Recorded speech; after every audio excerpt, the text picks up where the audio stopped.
Assalamualaikum warahmatullahi wabarakatuh. Alhamdulillah, tentunya di kesempatan ini malam kita hadir kembali bersama kibarnya Ken Arok Music yang tentunya masih di bawah pimpinan Mas Warno. Spesial tentunya untuk kebersamaan di season yang ketiga ataupun juga di season yang akhir, tentunya untuk kebersamaan rekan-rekan kaula muda kaula mudi yang punya kawasan. Baik juga tentunya untuk keluarga besar Bapak Saiful Hajat bareng Ibu di sana, dan juga spesial buat Ananda Dimas ya. Dimas Saputra.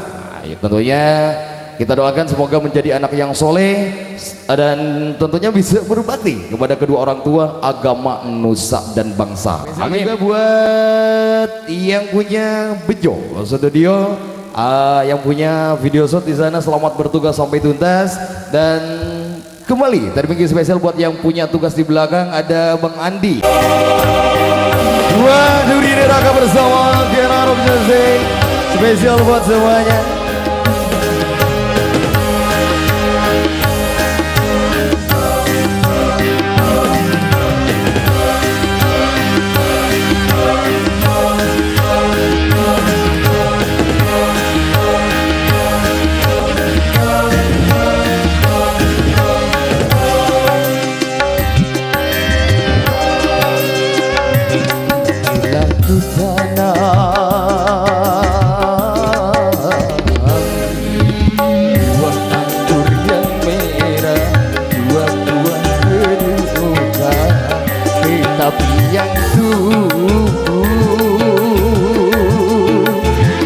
Duri neraka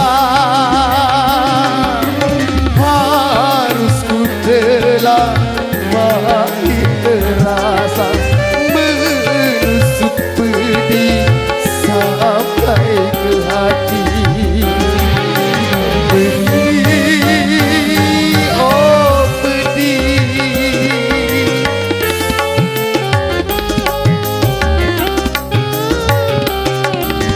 dapat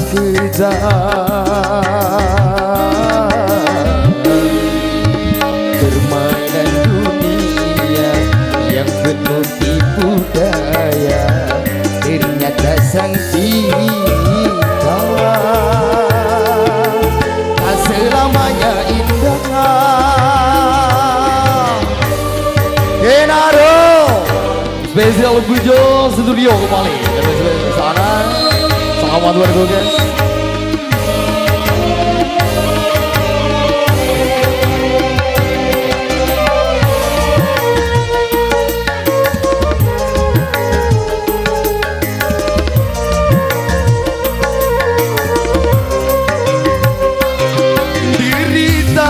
Lalui hari demi hari, sementara kau berpesta penuh cinta.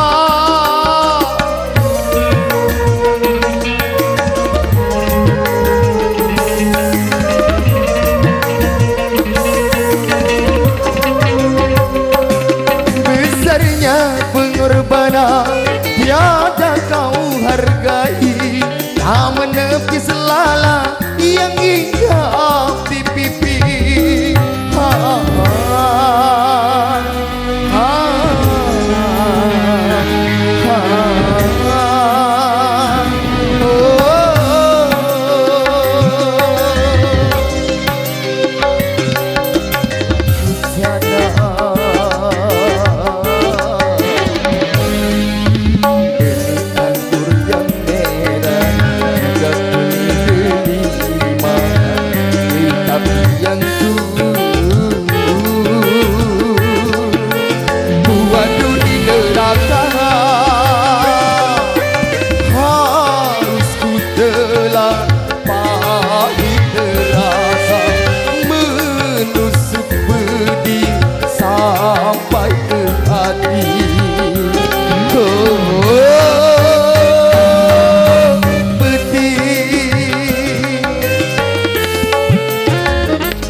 kesempatan ini malam berbikin spesial tentunya buat Bapak saya Bulajat bersama ibu di sana.